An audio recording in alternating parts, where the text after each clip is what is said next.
ultra experiments in a fallen. MrBeast has corrupted YouTube. To earn your click, YouTubers have to come up with increasingly spectacular concepts, with ever-increasing budgets, ever quicker editing, and ever louder screaming. Send the Lamborghini! Or at least that's the story we've been told for the past 3 years by journalists and old-school YouTubers who think that YouTube was better before. Do you think MrBeast ruined YouTube? Yes. I've always been skeptical of this Mr.beast-ification theory, because you could just as easily tell the opposite story. Take the rising star of the past 12 months, Sam Sulek, who's racking up hundreds of thousands of views every single day with his bodybuilding vlog. His videos are slow, with almost no editing. His thumbnails look like simple screenshots of his videos, just like in the good old days. And his titles would drive crazy any YouTube strategist on Twitter. And yet, people click. They watch. Sam Sulek is crushing it. The same goes for the Life of Riza channel, which has gone from 10k to 400k subscribers in just a few weeks. The videos are calm and meditative, but that doesn't stop them from going viral. All this right in the middle of the MrBeast-ification era. So yes, MrBeast-ification is real. The man is bigger than ever thanks to the translation of his videos into every language. Here is MrBeast in Hindi. And of course, he's inspired plenty of shameless copycats. Yeah, I would watch a lot of other, like, I guess people would call it like Mr. Beast clones or whatever, and it would like physically hurt my head. We've reached the point where the co-founder of YouTube changed the thumbnail of the very first video uploaded to the platform, the legendary Me at the Zoo, to parody the aggressive thumbnails that are in vogue right now. And yet, despite this ultra-optimized ecosystem, creators like Sam or Riza managed to get away with doing exactly the opposite. So, how do they do it? The classic analysis to explain the success of creators like Sam Sulek or Riza is that they are followed because of their personality and the relationship they create with the audience. The concept of idea-based creators versus relationship-based creators. So the concept with an idea-based creator is the content is all rooted in the idea. So I jumped in a pool of sharks, that's an idea, right? And like you might be interested in watching that regardless of who the creator is, because the idea is interesting. On the other side is a relationship-based creator, who is someone who can upload themselves going to the store and millions of people will watch because they're just interested in the relationship they have with that creator. So, case closed, is it true that these YouTubers are simply charming millions of people with their incredible personalities? It's not that simple. Just listen to Sam Sulek. It's already 9:15, man. I'm ready for bed. He's just a regular guy. He doesn't have Brad Pitt's charisma or Dave Chappelle's sense of humor. And yet, his growth statistics are insane. He went from 0 to 3 million subscribers in 1 year in an ultra-competitive niche, with no catchy titles, no clickbait thumbnails, and editing worthy of Auntie Gladys's vacation videos. So, if it's not his personality, what's going on? Well, obviously there is his physique that's extraordinary, but then again, do people watch a 30-minute vlog every damn day just to admire his specs? I don't think so. So why do they keep coming back? To answer this, we need to ask an even more fundamental question. Why do we watch content? Not many people understand the answer. We watch content to change our emotional state. Before clicking, you're anxious, tired, sad, or bored. After clicking, you're what? It depends on the video you chose. Click on a marketing monster video and you will be intellectually stimulated. If I've done my job right, I will take you on an adventure that makes you feel smarter than the rest of the world for 20 minutes. But maybe that's not the emotional state you're looking for right now. Maybe you want to feel like you're hanging out with a bunch of buddies. Maybe you want to laugh at someone else's stupidity. Maybe you want to dream of a simpler life. That's why the term personality YouTubers can be misleading. It implies that these YouTubers are incredibly charismatic.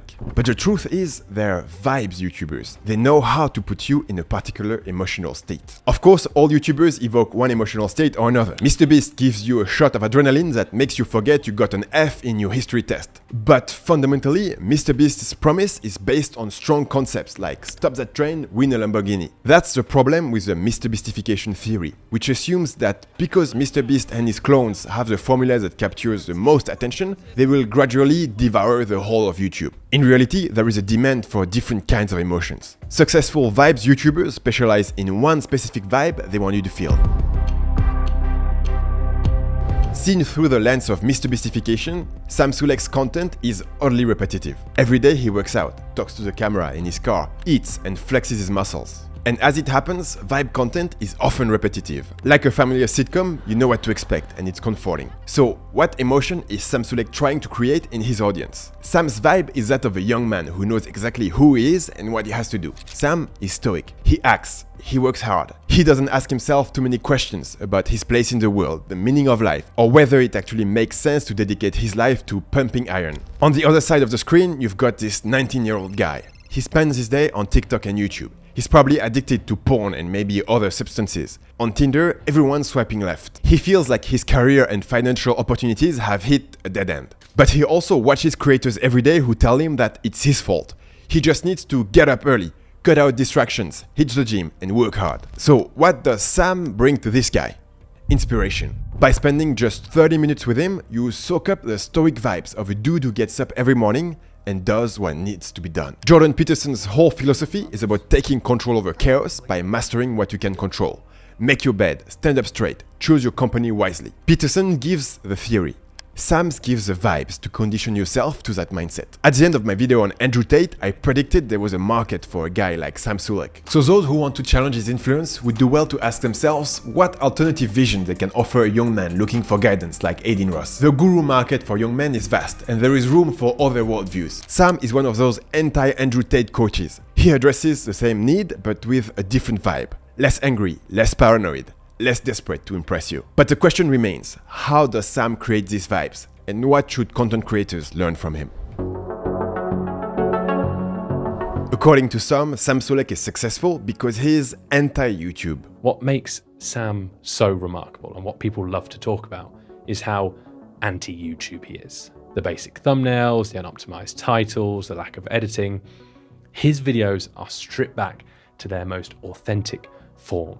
Because for the people who care, that's all that matters. And it's true that his thumbnails are screenshots from his videos, just like in the good old days. But that doesn't mean he's anti-YouTube. Every day people post boring, authentic videos without thumbnails, but they don't blow up on YouTube. So why does it work for Sam? Let's take his most viewed video with 3.7 million views, full cut day 25, arms and grocery trip, 230.2 pounds. It starts like every Sam Sulek video with a short intro clip, something we haven't seen on YouTube for almost 10 years.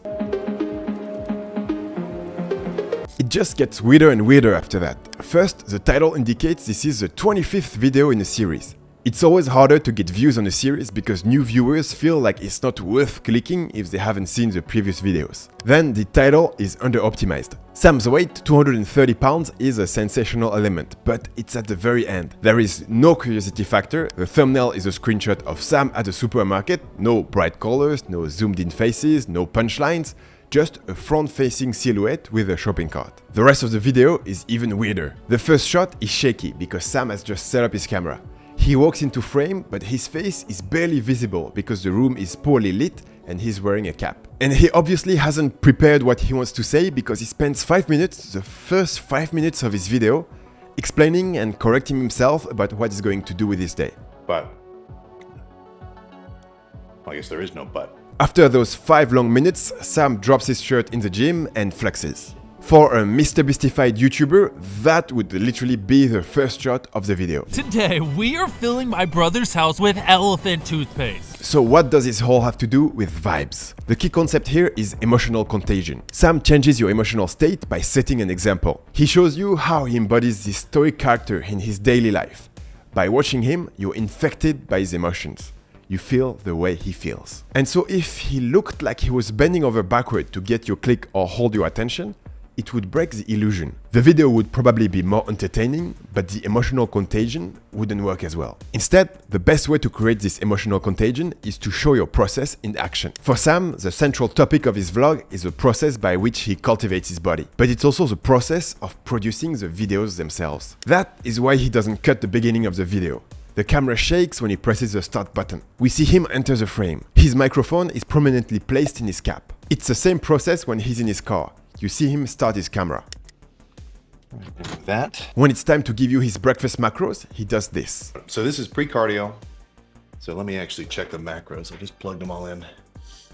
It's just 5 egg whites and 1 whole egg. A typical YouTuber would have prepared the macros before filming and would deliver them to the camera without checking their phone. Not only does Sam not do that, but he also announces that he's going to check his macros before giving them to you. For other YouTubers, that would be dead time, that would be cut in editing. But for Sam, it pulls you into his process. and thus strengthens the emotional contagion. We've talked a lot about Sam Sulek, but obviously he's not the only vibes YouTuber who's doing well. And I've noticed that what many of them have in common is that they make the video creation process visible. Take this video that got over 800,000 views on a channel with only a few thousand subscribers at the time. The video starts with the same process. What's up, brother? I don't know if anybody's ever done this before. I've precariously mounted my expensive camera on the hood of my car so I can talk to you. The goal of this video is to capture the vibe of driving alone at night, lost in your thoughts. To achieve this, he mounted the camera to the hood of his car, to include the car in the shot and the lights reflecting off the windshield. But most importantly, he dedicates the precious first 18 seconds of his video to talking about this detail of his process. Another famous vibes YouTuber who highlights the process is vlogger Casey Neistat. We often see his camera reflected in his glasses. His iconic set looks like a toy box for DIY creators. The GorillaPod repurposed as a selfie stick is both a trademark that has inspired many imitators, an element of his video creation process, and a pillar of Casey's vibe as a creator on the move. His brother Van Neistat takes his approach even further. He shares Casey's DIY aesthetic, which actually dates back to the show they produced together for HBO in 2010. And his entire channel is centered around the idea of process. Sometimes it's a video creation process, but more often than not, his videos tell the story of building or fixing something. Van Neistat embodies the vibe of a craftsman who can make stuff with his own hands. This unique style allows him to have an excellent 1% conversion rate to his Patreon, which brings in almost $15,000 per month in addition to the YouTube advertising revenue. By the way, one of my favorite kinds of vibe videos is about escaping into natures. I know I look like someone who spends most of his time in front of his computer, which I am, but my secret dream is to live deep in the Canadian tundra and exclusively feed myself on freshly killed bear meat, with a bow and arrow just like Joe Rogan. YouTube has noticed this about me, so they're constantly recommending this type of content to me, and I have noticed that the videos that work best for conveying that I'm in nature vibe are process-based videos. You have videos where people build a wooden house from scratch, videos where they renovate a van step by step, videos with survival tutorials. So the same principle applies to many subjects. To create a vibe, you need to take the viewer through a process.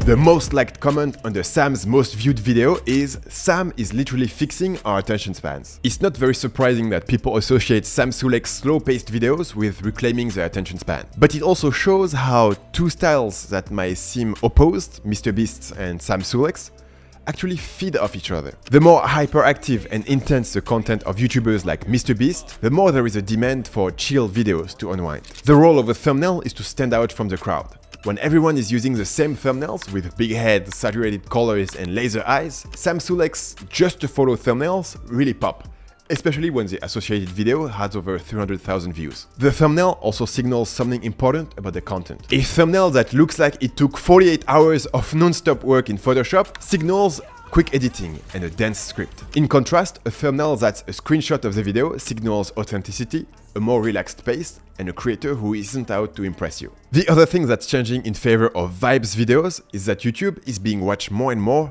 on TV. It's one of the priorities announced by YouTube CEO in his annual letter. He also mentions the brilliant ideas of putting shorts on TV. That's weird.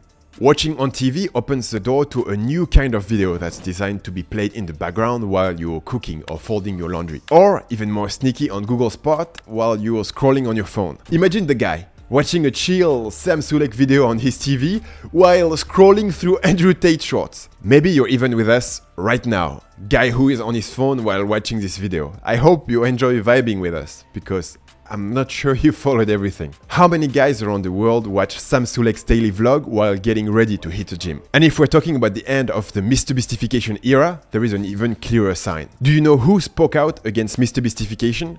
MrBeast himself. My videos are twice as long as they used to be.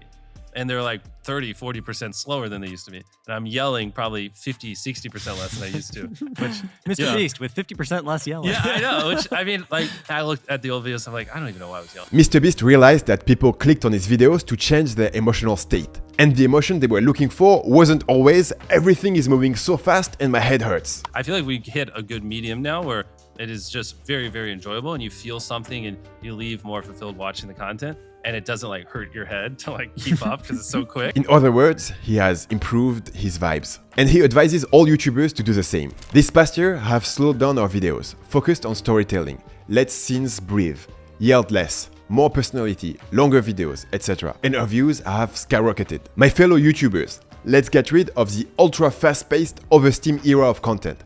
It doesn't even work. I'm one of those people who watches every MrBeast interview as it comes out, but who almost never watches his actual videos. And so I have a prediction. Sooner or later, MrBeast will start producing making-ofs of his videos to showcase his process to people like me, who couldn't care less about seeing a Lambo getting crushed, but who are addicted to his insane YouTube-obsessed vibe. Thanks for watching. If you liked this video, you will love this other one about the trend of scam hunters on YouTube.